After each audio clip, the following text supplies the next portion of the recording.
Why do British people seem polite but distant? Why don't they always say what they really mean? In this English learning podcast, we're exploring the real British values behind everyday behavior, the hidden rules that shape how people speak, act, and connect in the UK. And once you understand those rules, everything starts making a bit more sense. Welcome to the English Right Now podcast, an English learning podcast in which you learn at least 10 pieces of vocabulary. I say at least 10 because it's a real conversation. I'm British English teacher Roy, and joining me is my dear friend Rob. Hello. Hello. You all right? Oh, how are we doing? He's got like a Cockney market trader. Hello, governor. I'm all right. How are you? Well, mustn't grumble. I've got a bit of a cold and I've had a bit of a bad throat this week, so I might sound a bit a bit croaky, but I'll soldier on, as they say. I love that because you said I mustn't grumble, and then you did. Exactly. So we're talking a lot about the British values, and one of those is emotional restraint.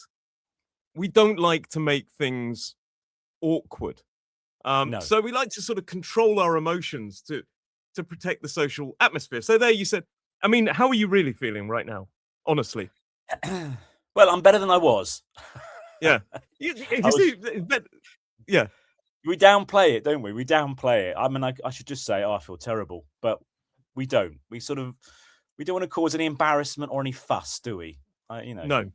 I don't want you to feel awkward that I feel ill and you dragged me into work to record a podcast. So therefore,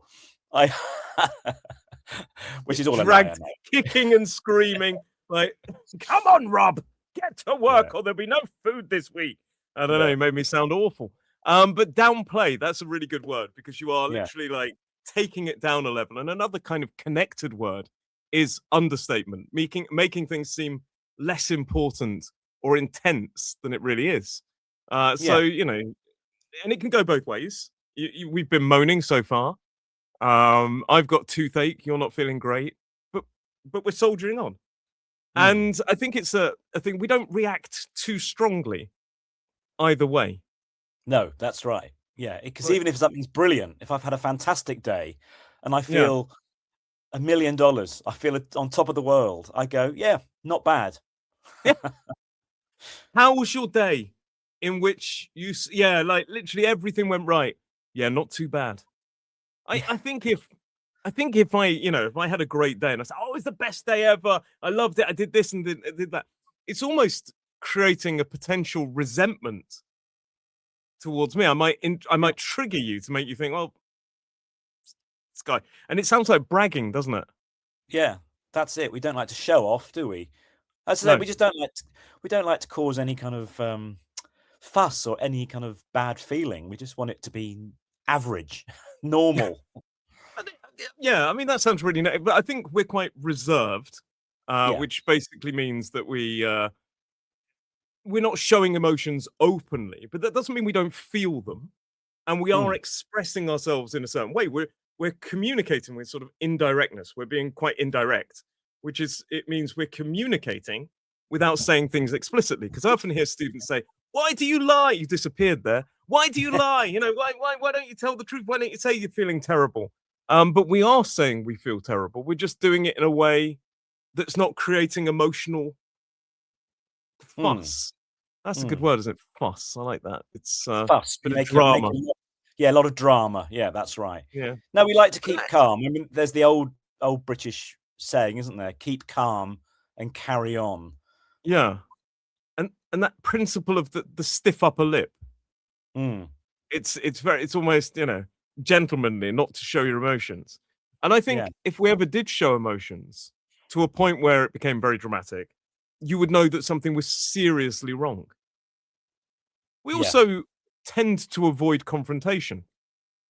Yeah, that's very true as well. Yeah, we don't want a fight or anything. We're very polite about things like complaining or saying things. I'm sorry, I've got a cold. That's the other thing. We always begin by saying, I'm sorry.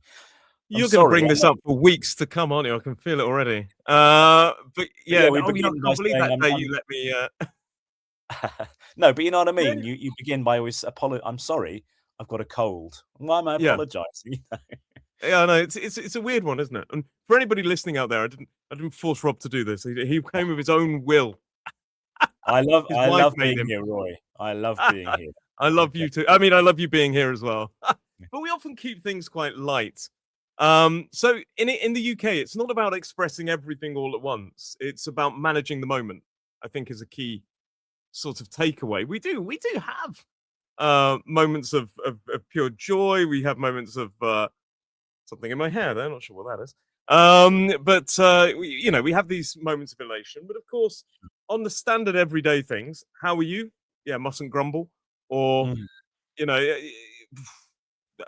don't ask me. You know, these kind of things. If we want to shut somebody down, how are you? Oh, don't ask. That's basically saying it's too much, and I don't want to burden you with it. Mm. Yeah. You also said about sorry. I think Mm. the second key British value. So the first value basically is emotional management, emotional restraint. Yeah. You know, read the subtext. I think is a good one. Subtext is uh, it's the hidden meanings behind words. And Yes. I often say with British culture, it's not about what we say; it's sometimes how we say it. Yeah. Yeah. Yeah, I'd say that subtext is like the unspoken truth.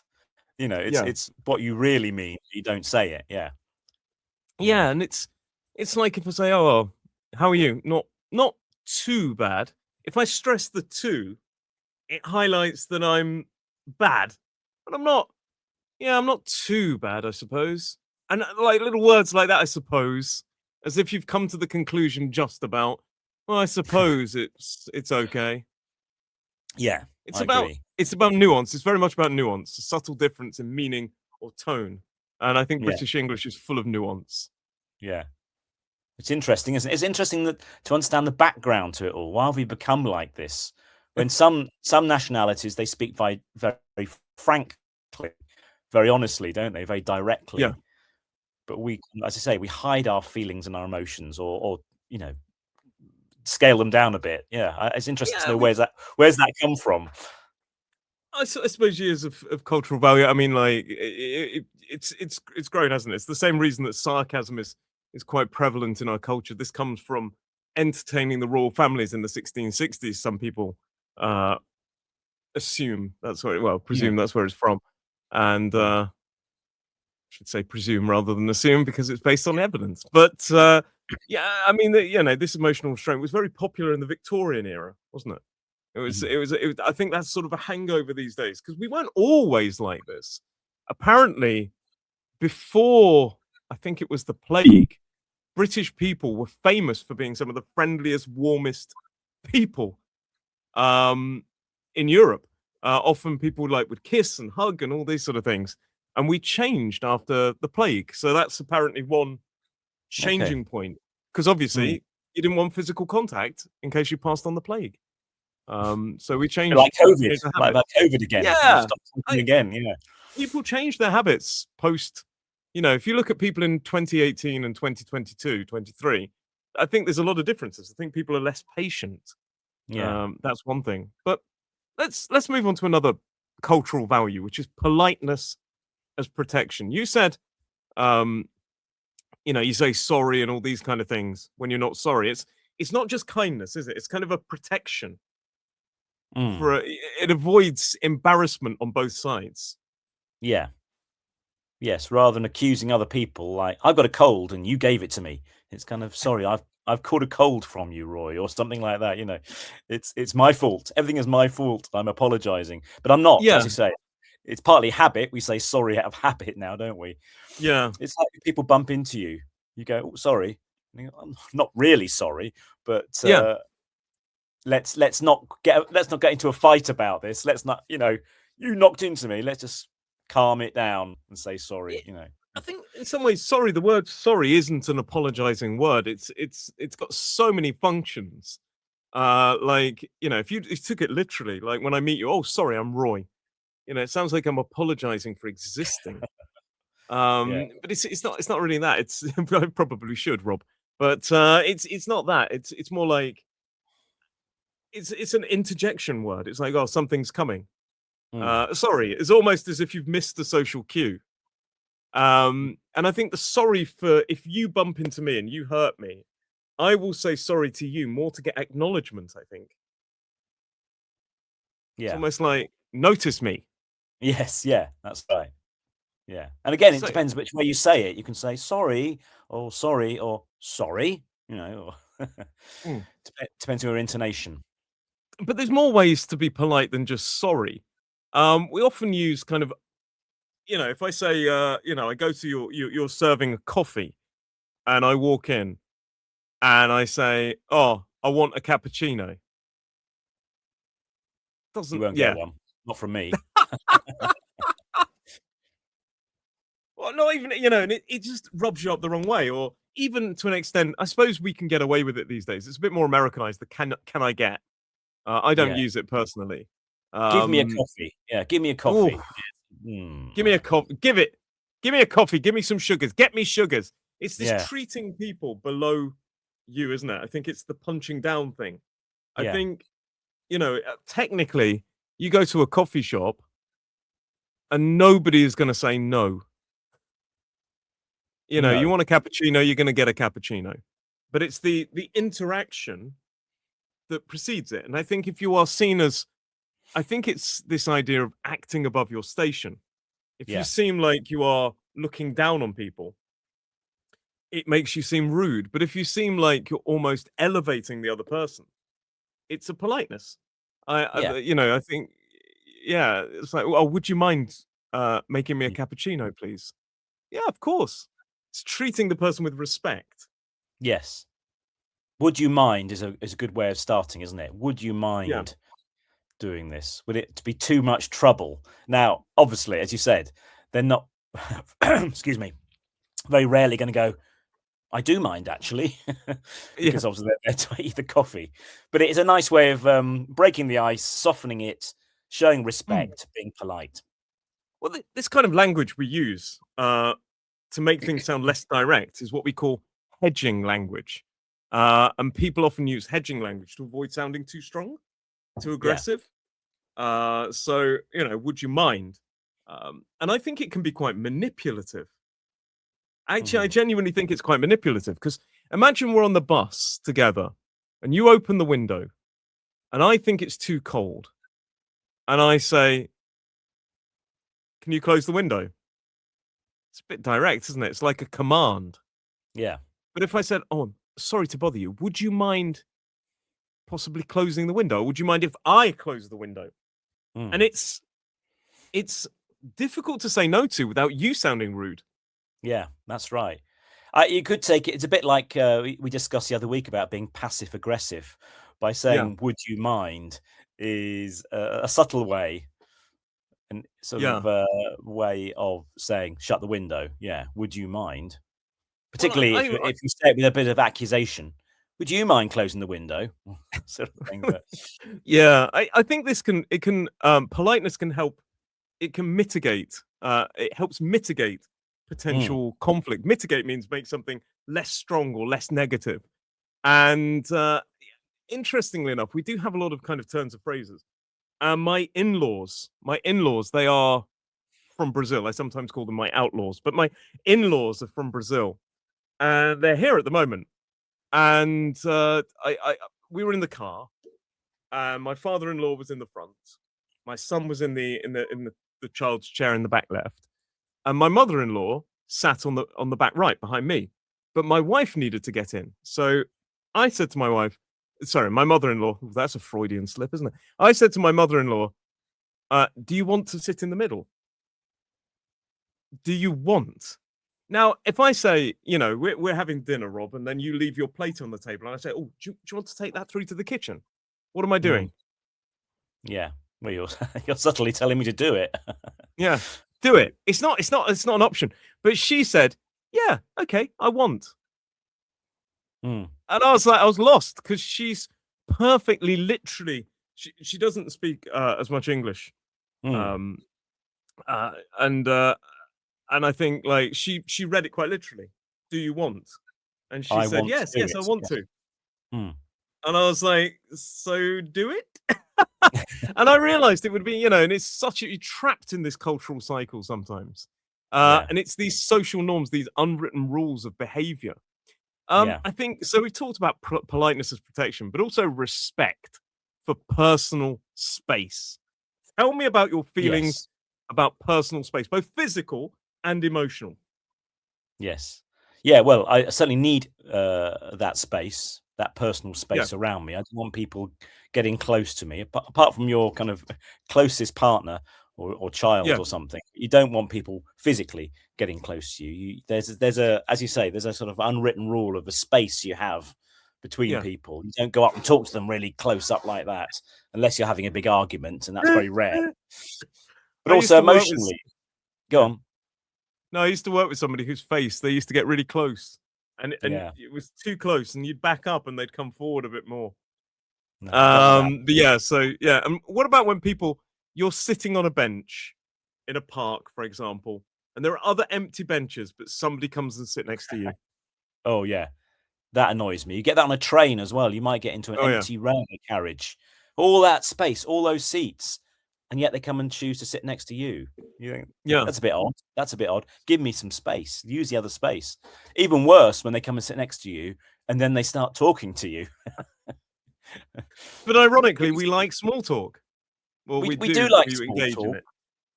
Yeah, yeah, as a way of breaking the ice and getting to know people. But Yeah, equally, I think we also like to sit in silence a yeah. lot of the time, is not talk to strangers, basically. Yeah, people you know, that's different. But we're not ones, I think, correct me if I'm wrong, Roy, but I don't think we're ones that enter into conversation with strangers willingly often. I mean, I do, because Well, my I know wife you're a says I'm bit like a weird. Disney Yeah. princess. Disney princess, but that's what she calls me. And but yeah, no, in general, I think British people, I think they'll engage in small talk in certain environments, a party, the pub, Yeah, yeah, where there is even that in work. But I find in places like the lift, people don't really engage that much, and on a yeah, park bench, especially the worst one. So I think this is a really important a lesson for both British people who do this and learners as well, because I think if you're reading a book like that, and then I come and sit next to you, and I say, "That any good?" You go, "Sorry, what?" That book, it's the worst kind of interaction, isn't it? It's not appropriate. Yeah, you may want to practice your English, you may want to strike up a conversation, but if somebody's engaged in something, and you don't know what's going on in their life as well. But no, that's no. physical. I'll do one more physical as well, but actually in a weird way. My friend always finds it irritating when he parks his car in a car park, and it's like pretty much an empty car park, and somebody parks next to him. He hates it. Mm, mm. It's like, "That's my Yeah, space. no, Why didn't you park over there?" I know. I don't get that either, to be honest. Yeah. Yeah, but But emotionally, yeah, emotional space you want as well. In other mm, words, you don't want people kind of inquiring too much about your personal life, not yeah. going too far with their questioning. Yeah. Well, it can feel quite intrusive, can't it? Mm, Intrusive is when, it invades your personal or mental space. And I think that this is a key thing. You're absolutely right. Personal questions. It's why friendships take time. Like, for example, you can ask me personal questions about my life. It wouldn't bother me. But if it's too soon, it's somebody I don't really know. I'm like, bit much. yeah, yeah, I'd absolutely. find it a bit. And people don't overshare, do they? No, no, again, they're quite reserved, aren't they? They don't give a long answer. They just go, well, Yeah, again, it's a bit like asking, "How are you?" "How's your health?" "Yeah, all right, thanks very much." You don't go, "Well, yeah. actually, I've been diagnosed with cancer and I've got this, that, and the other wrong with me." You went really Uh, heavy there. I'm not gonna lie. That was intense. This one is of intense. course, God. there are other things we don't discuss. We never ask about people's salary, how much they earn, or No, that's their really ugly. yeah, or their political persuasion, maybe. Who do you vote Yeah. for? That's a very secret thing as well, isn't it? Well, I think this was the big. I think actually, in a weird way, this was not an acid test. It was social proof of that, wasn't it, during the Brexit period? Because Mm, people started talking about their feelings, and it ended up with families falling out and friendships falling out. Because in the past, people didn't really, you know, didn't really get involved, but Brexit seemed so divisive, Yeah. and it was so important for the future of the country Yeah. that people did actually talk about it, and it Yeah. created arguments. Yeah. True. If you were pro Brexit and somebody was Remain, you found their opinion ridiculous, and vice versa. You're pro Remain, and somebody's like, "Oh, I'm going to vote to leave." Why? Because it was such a yes or no situation. Whereas I think Yeah. in general politics, it's not as cut and dry. There are positives and negatives to most parties. No, I think with politics and pay your money as well. I think And people are religion as crying well. out, yeah, and religion as well, because maybe other people make assumptions based on what you say, which might be wrong. If you earn a lot of money, people assume, oh, he's loaded. Why can't he pay for this, or why can't he do this? But you don't know the full story, do you? And again, with your No, politics, just because they vote for one party doesn't mean they're completely like that type of person. So no. maybe that's why we're keen not to give out these statements. And I suppose it could make us, to some people, if without this genuine, deep conversation that we don't really enjoy, Mm, unless we're really close and we have a good idea that that person thinks the same. I think that's the other thing as well. Like, if I imagine your politics is one way, mm. your political beliefs are one way, and mine are completely the opposite, I probably won't engage because it's not going to go well. But if I feel we're on the same page, I might kind of tentatively engage. Yeah. I think British people like agreement. Yeah, that's it. uh, Agreement or lack of confrontation. I think it Yeah. can make us seem a bit aloof, really. This Mm. distant or not very friendly. We can appear aloof, but we're not emotionally. I mean, like we Yes, don't engage. Yeah, that's a good observation. Yeah, I think, yes, people elsewhere might think, "Oh, British, yes, they're very aloof, don't give much away." But again, I think it's partly we don't want to give too much away because we don't want to be stereotyped into being a certain type of person. We no, want people to like us, and so therefore we don't give too much away, so that people go, "Okay, well, seems all right." Doesn't seem to have yeah. an extreme views or anything like that. So, And moving on to the fourth British value. So we've got five British values. We've talked about respect for personal space. We've talked about emotional restraint, and we've talked about politeness as protection. We need to go back and circle back to what we talked about originally. Understatement. mm, And this is huge culturally. I think the basic idea is less is more, which makes no sense, does it? Less is more. That's a ridiculous thing that people say, but less is more. That's the idea, like quality, not quantity. I don't know. yeah, Not bad means very good. Ooh, not bad. A mm, bit annoying, very frustrating.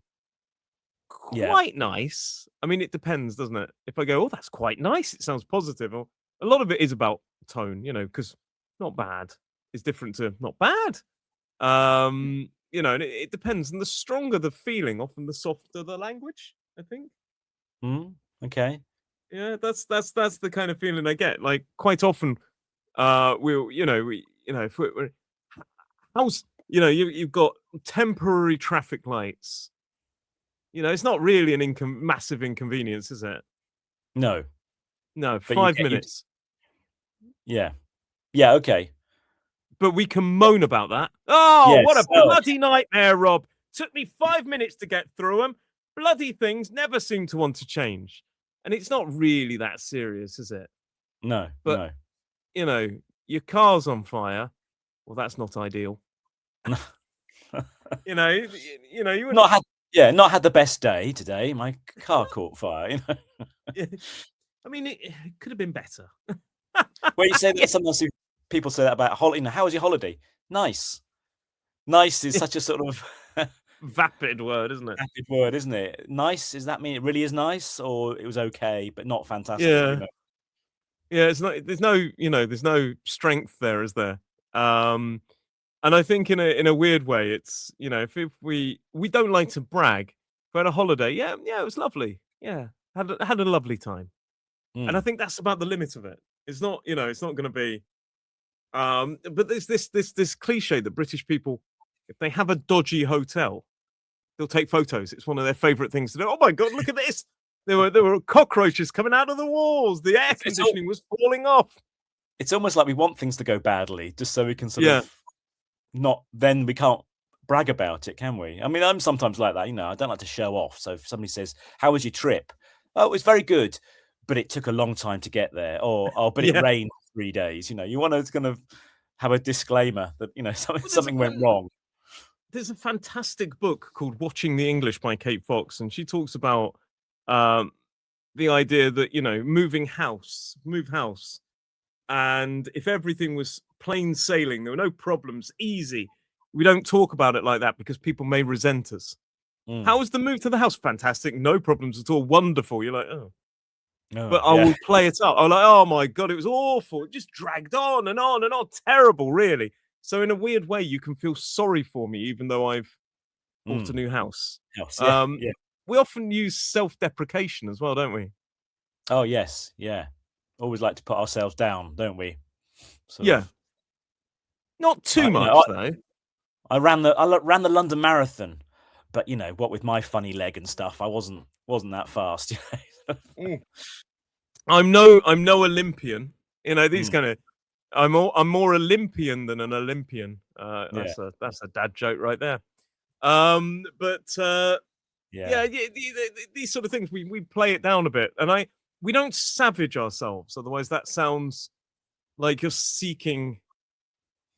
I don't know, some kind of you're almost we're not like, oh, I'm the worst, I'm awful, like nobody likes me. It's not that No, kind of play, no, self-deprecation. no, because that would cause a fuss again, wouldn't it? Because then that Yeah. that would encourage people to go, "Oh, no, oh, are you okay?" You Oh just no, want it we to do go, like you. It's all right. yeah. Sorry, what's your name?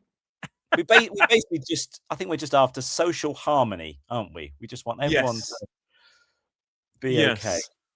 And that brings us on. The stronger the feeling, the softer the language. We've talked about four key British values. Let's get on to the fifth. Fairness and the queuing mentality. That's Oh, yes, social yeah, equality in action, isn't it? yes, I mean, it's where it gets, that gets visual, doesn't it? You can see that queuing, taking yeah, turns, the yeah, dislike of pushing ahead. We've talked about the British values of queuing before, but you're waiting at the bus, and I think one thing that's is really intriguing, like on the Isle of Wight, there was this stereotype that you'd be queuing for the bus, but sometimes the older people would jump the queue to the front. yeah. And I remember this as a kid going like, well, that's not really fair, is it? And on the one hand, you want to say, well, respect for your elders, but at the same time, we're waiting here for 20 bloody minutes. That's right. And it's even there, it's weird, but we do usually respect our elders, or we should anyway. Mm. But in general, queuing, how do you feel about queuing? Well, it's irritating. Not that I would shout about it, of course. I would go, "Oh, What, it's..." when they push, you mean? Well, no, I mean, just, queuing in general, is not Oh, don't you great, like it? but no, but it's one of those accepted things you do. So, but yes, and of course, when somebody jumps the queue, then that's a huge crime, that is. I mean, not that I Yeah. say anything, of course, but I'll just tut or go, "Oh, dear, it's terrible." I Yeah, won't have a fight. I suppose I don't love queuing, but I do it because I feel that it's fair. Yeah, it's fair. Exactly. Yes. It's one of those, Yeah. I say, one of those accepted things you have to do because it's fair. Everyone takes their turn. And so when people jump a queue, then that's, breaking all the rules. I'm Yeah. not happy. We take it. It's weird, isn't it? We take turns, and in every way. We talked about the pub and doing rounds, and making sure like you're fair. You're not tricking anybody out of money.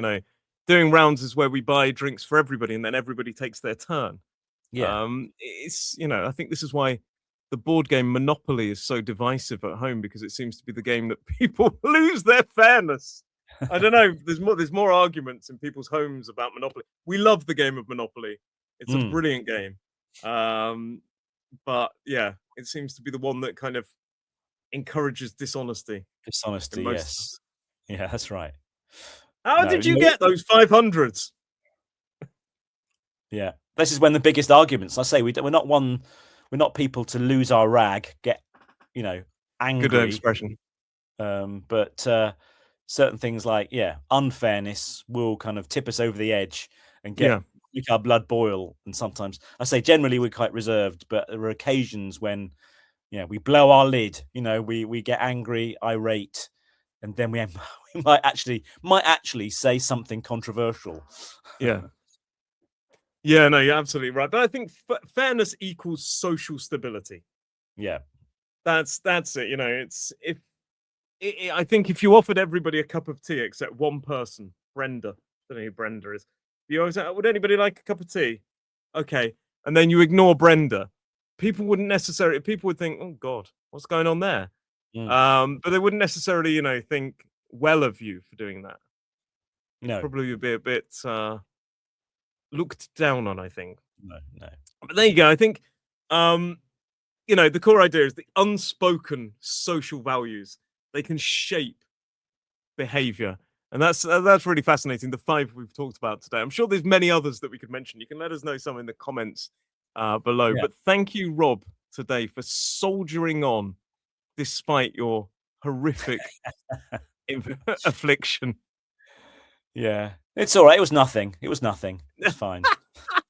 If you want to support this podcast and potentially help Rob get better with a cup of cup of tea, you can find a link down below. But I just want to say thank you very much for everybody for listening today, and thank you, Rob, for joining me. It's been a pleasure. Yeah, it was no problem, Roy. A pleasure. Pleasure was all mine. I'm sure. Genuinely. See you next time. Take care. See you next time. Bye.